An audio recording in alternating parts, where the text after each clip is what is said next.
চোখ মুখের অবস্থা দেখো, সারাদিন কাজ করে করে আমি ক্লান্ত হয়ে যাচ্ছি। আর ইনি ট্যাপা এখন ঘুম থেকে উঠেছে, সে দুপুরবেলা 2টোর সময় ঘুমিয়ে এখন রাতে 8টায় ঘুম থেকে উঠে এখন উনি কান্না করছে বেরোবে। তো আমি রেডি করে দিলাম ঘরে গিয়ে, উনি সন্তুকে ফোন করলাম যে এসে নিয়ে যাও।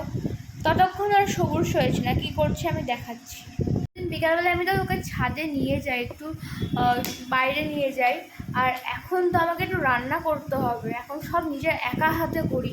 তো আমি এখন ওকে নিয়ে বেরোবো না কী করবো আমি নিজেই বুঝতে পারছি না। দেখো কী করছো। সেই দুপুরবেলা 2টোর সময় ঘুমিয়েছিস আর এখন রাত্রির 8টা বাজে তুই ঘুম থেকে উঠলি। তুই তাড়াতাড়ি আমার কথা শোন, তুই বস এখানে বস। তুই সারা রাত কী করবি, কী করবি তুই আমার কথাটা শোন, কী করবি সারা রাত? আর এখন তোকে কে নিয়ে বেরোবে? পাপাও নেই, জ্যামও নেই, দাদা দিদানও বাড়ি চলে গেছে। এখন আমি তোকে নিয়ে রাত্রেবেলা কোথায় যাব বল? হ্যাঁ, এখন ঘুম থেকে উঠলি, এখন কোথায় যাবি? কান্না করছিস কেন? কোলে নিতে পারবো না, আমার কাজ আছে তো, রান্না করতে হবে।